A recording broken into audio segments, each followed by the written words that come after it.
Heroes Escape is a light RPG I designed that adds to the master set rules of HeroScape to allow the opportunity of campaigns, levels, and story arcs.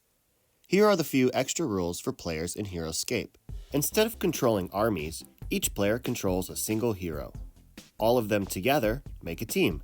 Any descriptions on their hero cards that say things like, any figure you control, now mean other players you're with. This also means that everybody's order markers now become turn markers. The X isn't necessary unless your hero benefits from it, like Frost Rage, in which case you would use it normally. At the end of 3 turns, everyone re-rolls for initiative.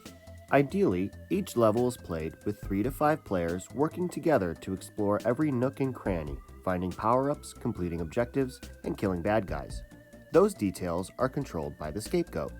The SG uses predetermined maps to help players along the story or objective. Not only do they control the bad guys, but they also will control any friendly figures or characters to help the players conquer the small worlds. Heroes are not limited to their army cards. Players can upgrade their character in a few ways. The first is by finding an item. Items are homebrewed power-ups I created using Monopoly tokens. You can totally make your own, and I'll upload mine as we go. Here are a few examples though for now. A player can only hold one item at a time. Some items are infinite, while others have limited use. Weapons are an example of such. I have this Roger Dodger here. It can be used instead of a normal attack once per turn. This gives a hero with 0 range new opportunities, but it can only be used 3 times. Items can be found in levels, picked up off bad guys, or rewarded to heroes who solve puzzles. The only way to lose an item is to use it or trade it with another player who's adjacent. The second way to power up your hero is acquiring Glyphs, which serve a much different purpose in Heroes Escape. Along with their army card, each player gets their own Glyph card. Like items, Glyphs can be found in levels, on bad guys, or be rewarded. When a player obtains a glyph, it goes on their card in the bag section. Players can hold up to 4 unused glyphs in their bag. To use a glyph, a player moves it from their bag to either of these 2 spots before movement. A player may not move, then use a glyph. Maroon glyphs are temporary, and gold glyphs are permanent. Temporary glyphs are in effect for that character until they flip their next turn marker. For example, if a player puts a temporary glyph on turn 1, it is in effect until their turn 2. If a player uses a glyph on turn 3, it is in effect until their turn 1.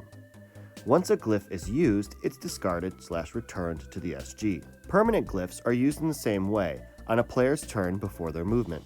However, they are never discarded. They are in effect until the player chooses to switch it out or dies. When a player dies, they'll lose any glyphs that are not in their bag.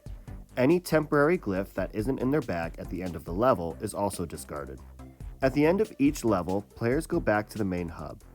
In this area, players can choose their level, swap items and glyphs with each other, and discuss a game plan. This is also where players can store items and glyphs should they not want to bring them on the next mission. The Scapegoat's main hub should be something of their own design and unique to them, whether it be a library, a tavern, or a juice bar. Mine is a pub called Champions. Something unique for me, and not anything you have to do, these are not extra rules, is that I reward cash to players at the end of each level. They can use this cash at Champions to buy things from the bartender, things like drinks, glyphs, and items. That's all you need to know for HeroScape. The next videos will be levels I designed for the game and their corresponding maps for the SG. The first being an easy tutorial level for both players and the scapegoat. Thanks for watching.